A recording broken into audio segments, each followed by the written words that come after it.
and not just with Kristen, you know, with the likes of all the dwarfs, with Chris, with Shalice. This mainly with me. Yeah, but just with Kristen. No, you know, I've kind of grown up watching these guys on the big screen. These are like basically the reason I've got into this industry in the first place. You know, having the opportunity to work with someone who is so young and so talented, it's, you know, she's very driven, she's very focused, and I hate to kind of big her ego up, but the fact is, she you know, she knows what she wants, and she goes and gets it, and she doesn't give a sugar dumps who's in the way. It's amazing because she must be so inspirational to so many girls. You know, I never kind of grew up being a girl, so it's quite tough for me to sort of look at this, but I can pretty much guarantee that she's an inspiration for a lot of girls' dreams and hopes. You know, she's very inspirational. She's young, but at the same time, she's driven. She's hardworking. She's very professional and a normal girl, which I think is probably one of her star qualities. Okay, so Sam is. Yeah, not to take the focus off like personal whatever, but the whole team would have done anything for it and for the movie. And I think it's really important. Like, you know, Sam's he sort of has this thing all the time, like this wide-eyed sort of, wow, I don't really know where I am, but I'm always like, please, you know exactly where you are. You're so present, and he's so steady and. I mean, like, you know, it's sweet and modest or whatever, but at the same time, it's like he was sort of born to do it, and it's not easy for people who have not done too many projects to just step onto something so big and keep up, like, I mean, not keep up, but literally, like, lead the way in some cases. Like, as he said, the prince can't be what you imagine him to be. He needs to feel reliable, and you can't act that. Sam is very reliable. He's a steady, he is a man. And I was really happy that he was my prince. No.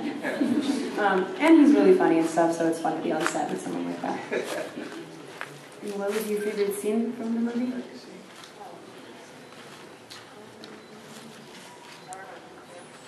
I mean, it's quite hard to pinpoint one particular scene, because I think, you know, I mean, my first day on set was like my character's entrance, which, you know, looking back at the film, I think you could probably tell that was my first day. I think I was lucky that I kind of got pushed straight into the deep end and was able to kind of really get my teeth stuck in straight away, you know. And luckily, you know, the film continued at that high level, at that high intensity, and I always felt like I needed to put as much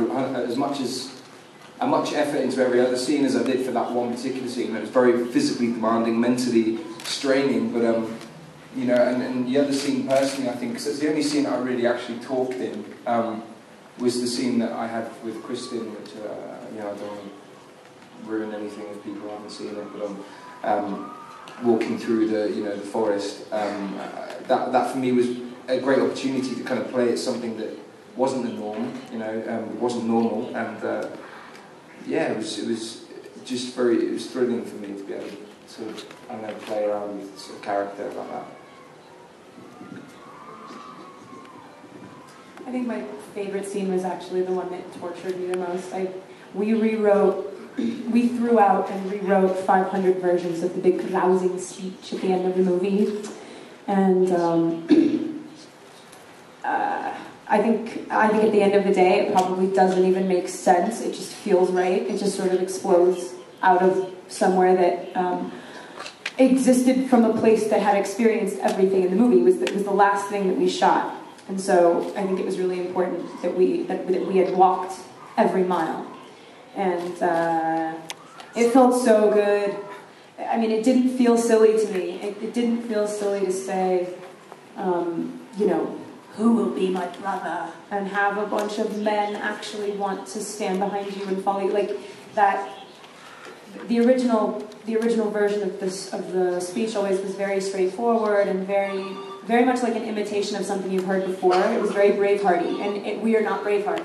And so I think doing that night was like so visceral. It was the closest. I experienced it. It was like I needed to fight for it. I needed to convince the whole crew. I needed to convince everyone that it was worth it. That I was worth it. And so it felt real, it felt like a genuine experience. I think if at the end of that I didn't feel like everyone agreed with me, I would have ruined the movie.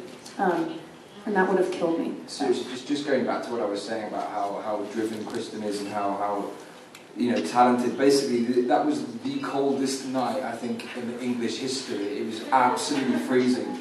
Everyone was standing there, like the girl was wearing like a nightie and like no shoes, and was walking, and take one, take two, take three. I mean, I'm pretty sure the director could have taken any single one of those takes and just gone, do you know what, this is amazing. Seriously, it was one of my proudest moments of someone, I think it was just like, no, I know, I'm not just saying that because she's here either. But seriously, she absolutely smashed it, like take after take after take, and change it up, and I'm pretty sure that, the director was spoiled for choice, no, well done, and I'm pretty sure everyone will agree. Muy bien, vámonos con la última.